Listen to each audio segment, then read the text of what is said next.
Hi, and welcome to For Art's Sake. I'm Steve Sackman, this month's guest host. And with us today are a group of people from the Summer Arts Institute. Immediately right here is the Executive Director, Carol Dickert. And we have Marcy Rogers next to Carol. And next to Marcy is Chris Molinari, a student at the Summer Arts Institute. Welcome, everybody. Thank you. And thank you for coming. Nice to be here. Carol, if you would, give us a brief background of the Summer Arts Institute, when it started, and what it's all about. The Summer Arts Institute is a program of the Institute for Arts and Humanities Education, and it started in 1981. It's a residential program for middle and high school students who are interested in pursuing the arts in a very serious way. By the arts, I mean all the arts: performing, visual, literary, interdisciplinary arts. And they have a 5-week opportunity to do that on the Rutgers University campus.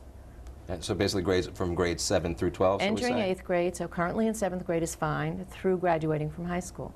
Okay. And how do you pick somebody? How do you pick the students? Marcy? The students sign up for an audition. We have application forms that they either pick up from us or maybe their guidance counselor at their school. We send those out, they fill them out, we sign them up for an audition. During the audition process, they have an interview with a personal interviewer to talk about who they are, and they have a workshop with one of our artistic evaluators in the art form that they're interested in.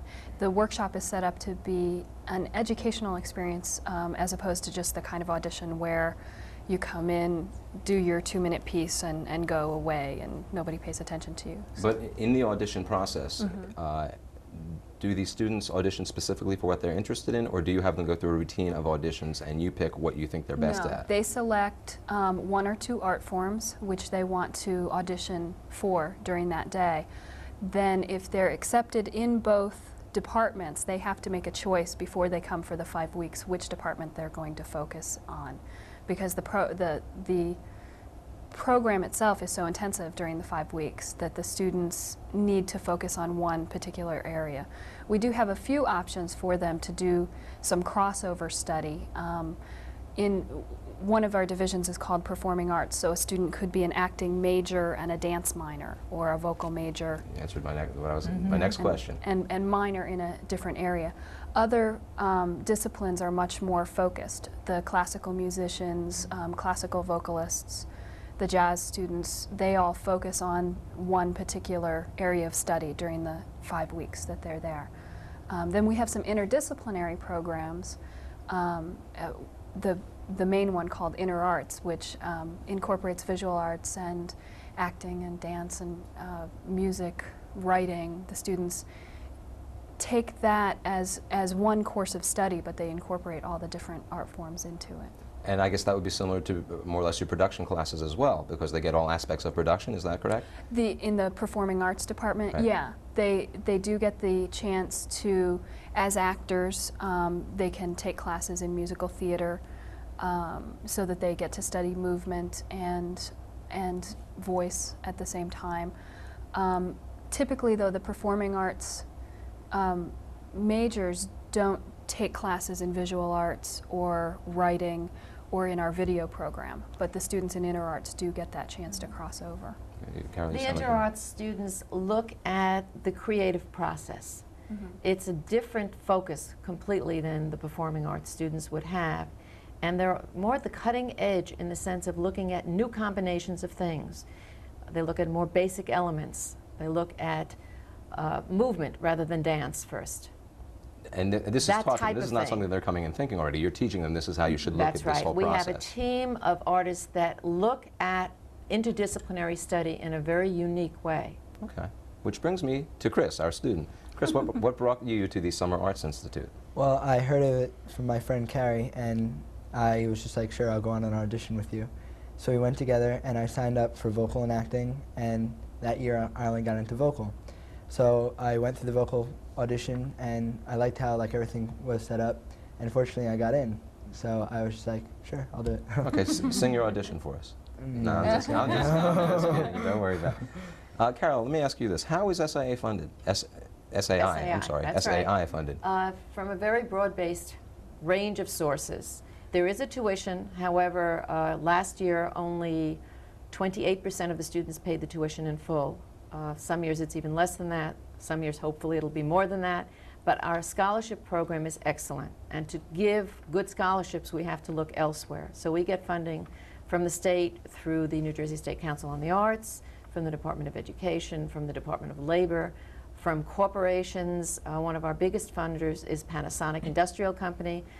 So we have named our Communication Arts Department after them because they've provided us with the equipment that we use for that department. And we also get funding from foundations, many foundations, such as the Geraldine R. Dodge Foundation and the Bergen Foundation, which specifically are aimed at SAI, scholarships. Local companies, individuals, wherever we can get the money, we need it. Okay, obviously by what you just said. I am curious about, does the economic status of where the student is coming from, their family, does that have anything to do with whether they're accepted or not? Nothing whatsoever, and we're very proud of the fact that our population at SAI is so diverse. From all parts of the state and out of state, from inner cities, from suburban areas, from rural areas. We're really very successful in reaching out. Whether or not the student's family has the means, we try to make it possible for them to come. Okay, and Marcy, you had mentioned obviously several art forms that you offer, and I briefly touched on it. Production services, aside from being quote-unquote performers, you also, students come in and will do videotaping or filming and editing and producing and writing. In our Communication Arts Department, the students learn film and video from the technical aspect as well as the artistic, creative aspect. And during the 5 weeks that they're there, the students have many opportunities to videotape performances that their fellow students are having, in addition to writing and creating their own piece that gets displayed at the final celebration at the end of the year. So they're involved in basically all aspects of performance, from behind the scenes to in front of the camera to the final outcome. Yeah, and students who are not involved in what we have weekly showcases.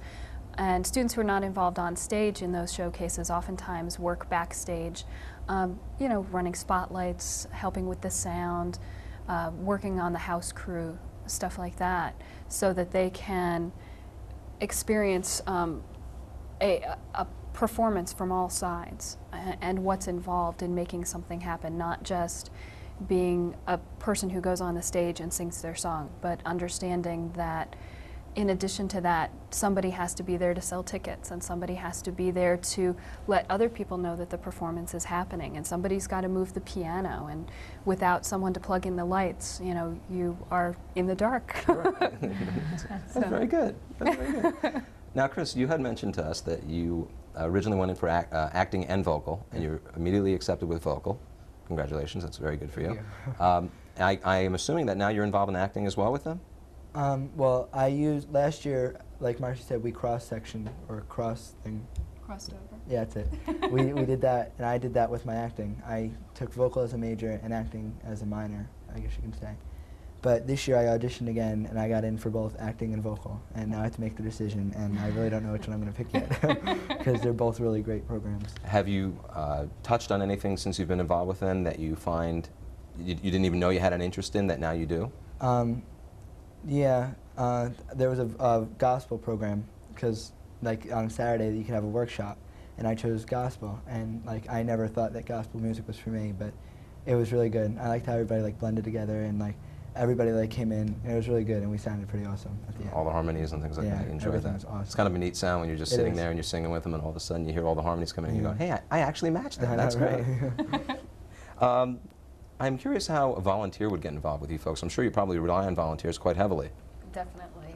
We have a plethora of things that volunteers can help us with, from people who are just interested in sitting at a table and helping us stuff envelopes to get, you know, mailings out. We do massive mailings to schools throughout the state, to people with very specific and specialized interests.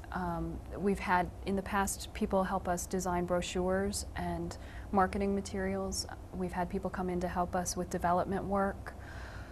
We have a program that's new this year, Arts Fest, and that particular program we're going to need a lot of volunteers to help with. Well, why don't you tell us a little bit about it? Because then what I want to do is, I know that you brought us some footage of some of the work that you've done, and I want to get to that. But tell us a little bit about Okay. Arts Fest, and then we'll get to that. Arts Fest is a new program that was developed to be opened up this year.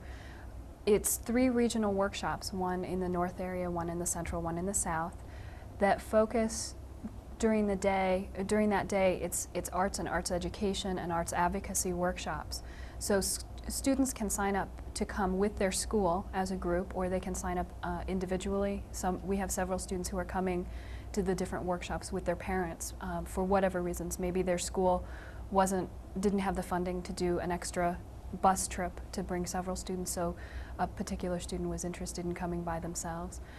And it's a day-long series of workshops where students can take whatever art form they're interested in.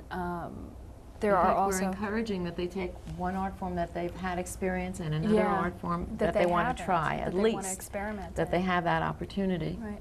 There are workshops for parents and teachers during the day in advocacy, in expanding their own personal artistic and educational horizons. The advocacy workshops, I think, are particularly important because it's important for parents and teachers to get together and know how they can better provide opportunities for their students throughout the state.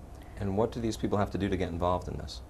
In Call us. Summerfest? Okay. And we will send them the appropriate information Easy enough. to get them registered for a workshop in their region. They are free, and people should know that. And the 3 dates are upcoming. You know, on May 17th, it will be at Rowan College in the South. On June 1st, it will be here in the New Brunswick area on the Rutgers campus, and on June 3rd in Morris County at the County College. Very good. So it's Free of outreach, charge? free of charge. And again, the same age Working range, with 7 through... It's Yeah, high I'm sorry. school, basically it's teenagers, Okay. and their parents and teachers. Okay. So there are 3 tracks and opportunities for everyone to work with professional artists. It's really a very exciting day. That sounds good to me. And again, I wish I had this when I was a child. I want to Major get in, funding for that is from the Department of Education. Okay, very good. New Jersey Department of Education. I know that we are going to see some of the work that you've done, and I don't know if Marcy or Carol wants to tell us what we're going to see, and we'll go to it. We'll take a quick break, and then we'll come back. We're going to see 3 clips all together. The first is a clip, well actually the first 2 are clips from our InterArts in the Schools program, which I have a little visual aid here. But the InterArts in the Schools program, this particular video is from Neptune. And the first part of it is one of our teachers, Jamal Marsh. Is that Jamal? No. I think it starts with Daryl Wilson. The part of the clip that I saw. Jamal Marsh is certainly in one of the clips that will be shown, and he's a former student and has been an RA and is a student at Mason Gross at this time. So he's going through that path. That is a wonderful chance for our students to move into the professional world. Sure. Then there's a clip with Maureen Heffernan, who is the our lead InterArts teacher, and she's speaking with one of the students about one of the projects that they did in class, making vests where they've put symbols on it. And the third clip is from our final celebration this past summer. It's a segment from the jazz students' performance in the final celebration. Okay. It's Well, quite let's go to it. exciting. We'll see what's happening. We'll be right back. So everybody in a line? Well, you gotta be first. You don't have to be first. Antoine, why don't you be first since you have to teach this. Get in line, Darren. We'll move up then. Move up some more, please. There you go. There you go. All right. So, how many steps is it before you look side to side? 4 steps. It's And you 4. gotta look back side and then step like take 4 steps like this and take 4 more steps like this. And we say, last was 6th person say shh. Then we start spreading out, and then we start like act like we hunting Did down everybody hear that? something. Yeah. Yeah. Okay. So let's try that. Who got white? Can you tell me a little bit about this? Not maybe necessarily all of it. Maybe some of it. Then it will be too black. Wow, what are these symbols for? What people are these? The sand people? And what symbols you got on here? No, I like it. Face A face? Oh, this is a mask, right? What's this right here? Yeah. And what's this one? And I'd say he understood. I'd say he understood what to do. I like your patterns here. How'd you come up with those? You just make those up? So you knew just what you were doing. This looks great. Beautiful.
Very neat stuff. Now, I'm curious, as the Institute's been, I guess, in existence for quite over 10 years now, Yes. how many students come back to you to work with you? Many. There are many ways that they can do that. The first step usually is to come onto the resident staff, and that's when the alumni are in college, usually juniors or seniors, and they work as RAs or eventually into higher residence positions. And they work with the students part of the day in the studios and whatever they're majoring in college. You know, your visual arts majors will be helping out in those studios. And the remainder of the day they're serving as counselors. So it's a real good way for the current students to see the older ones as role models. Sure. And for the older ones to get their first hand into the preliminary steps of teaching if that's what they're interested in. Great. That's And then eventually we get to the point where we have alumni who are coming onto faculty, which is very nice. Sure, and especially now you're actually getting to the point where you can see the full circle Right. come around. Right. Now, brings us back to our student, Chris. Chris, you have some, I guess, several functions that are happening that you want to tell us about, right? Yeah, my mom and I are putting on a show at the Camp Daisy Spring Fair. There's going to be a booth there that's going to have SAI information, applications, and brochures. There's also going to be a few alumni people there to answer questions about SAI. This is at the Camp Daisy Fair? On Cranberry Road in East Brunswick. And that's going to run the whole length of the fair on May 30th to June 5th. And on Saturday, June 4th, there's going to be an SAI alumni performance. So. And what type of performance? There's going to be a large group act and a few solo acts. So that'll be pretty interesting. Now, musical acts, performance acts? We really don't know yet. I mean, it's definitely going to be probably some musical, maybe some short skits or instrumental, but whatever. Okay, and They're Carol, still getting some of the people together in terms of who's actually going to be performing. okay. Yeah. Great. Sounds like great stuff. Now, Carol, you had mentioned some fundraising earlier, and I know you said that Chris's mom is a great help in some of the fundraising that you've done. Absolutely. In fact, there's another fundraiser she's putting together to raise scholarship money for students in this general area. And as a volunteer, she has been working on this. Our volunteers do so very many different things. So that is one that's very worthwhile. Do you have the date? Do you remember the date for that? Yes, it's the Friendship Benefit Variety Show, and it's supposed to be on June 18th on Saturday at 8 o'clock p.m. at George Street Playhouse in New Brunswick. Very good. And that will be primarily consisting of students and or people who are also looking to get into the program? Both. really. Okay. Students from local schools Yeah. are being invited to audition. There are open auditions for them to perform. Now, whether or not they themselves are going to apply or have applied, because at that point the auditions will have concluded. But right now, you know, the students should be getting information about it, and I think that there has been contact with the schools. Yes. Chris's mom has been responsible for doing all of that. Yeah, That's we have great. contact with the schools, and we're getting the church and school choirs, some bands, some orchestras, and they're all encouraged as a group to perform. And there's also going to be student artwork for visual artists to be in the lobby. So it's Very going to good. be pretty neat. Now, you have, I think, several other programs that we haven't even talked about. So, because we're going to be getting near the end of the show, let's get into those so we can talk about them and get out what the programs are. What other programs are offered by the Institute? The Institute as a whole, in addition to Summer Arts, has Arts Fest, which we spoke of before. We also have teacher institutes, which are for current educators. We have institutes that we run during the school year for college professors, and we have a 4-week residency institute during the summer for teachers who teach between the 3rd grade and the 12th grade. We have a program called Elder Hostel. Well, actually, it's not just called Elder Hostel because that's Elder Hostel International. We work with them to present some programs within their entire scheduling season.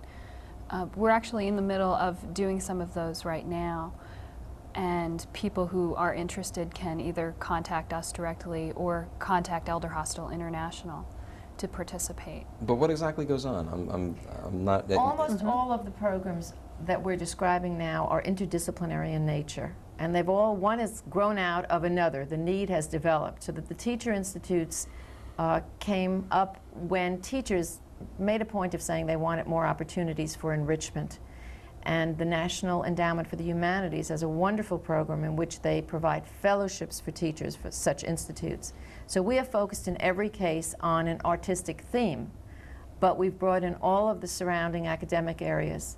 So for example, the Paul Robeson Institute right now for the college professors will hopefully be offered in the summer for pre-college, looks at Robeson as a figure that is artistic, intellectual, athletic, and as a political activist. All of those areas of study are incorporated so that teachers can develop new curriculum.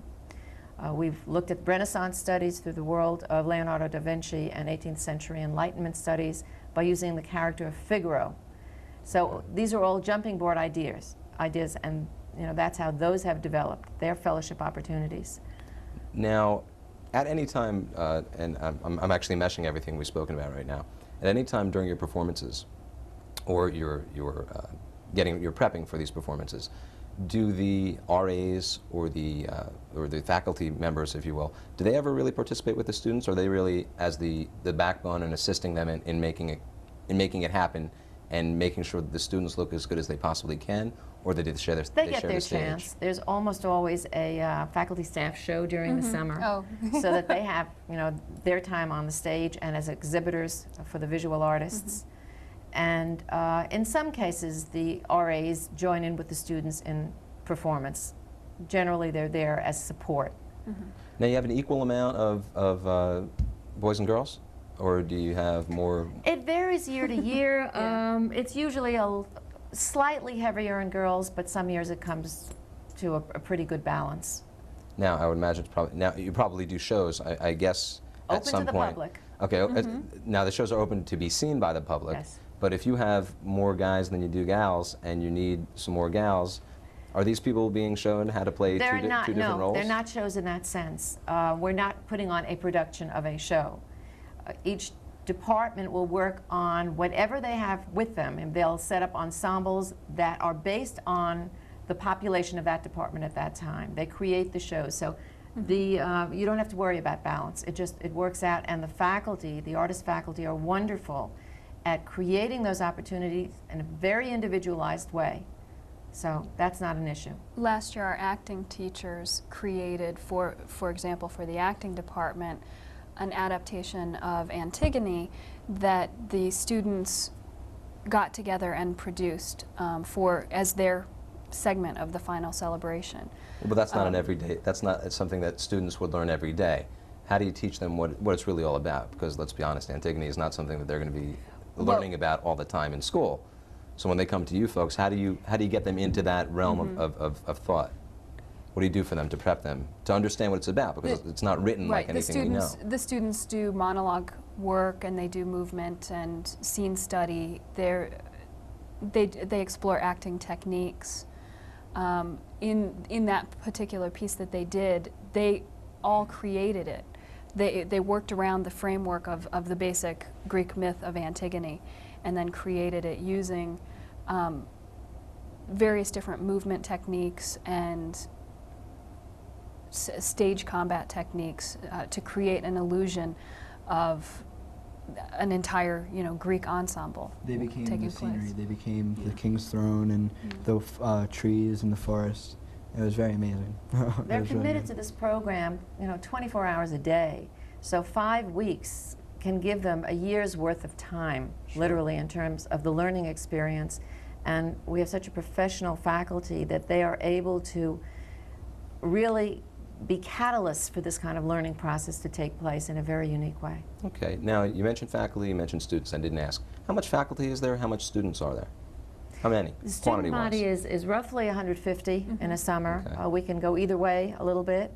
And the faculty averages out to about 65 in the summer, 70, because there's one-on-one private teaching in instrumental and vocal music, and there are larger classes for other areas, but it's a very, as I said before, individualized approach. So we have a large faculty.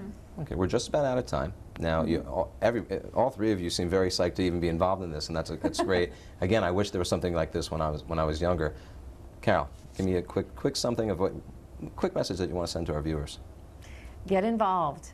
Be in touch with us. There's so much that you can bring to our program, and there's a lot that we can do to reach out to you. So please call us. Okay, and Marcy?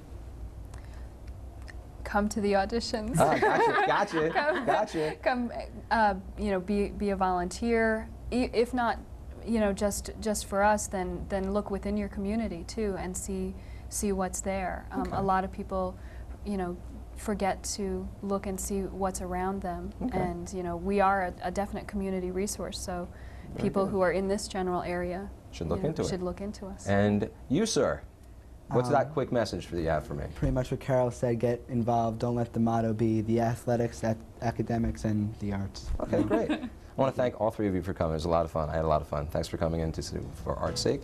I'm Steve Sackman, and until next time, maybe, I'll see you. Thanks for watching.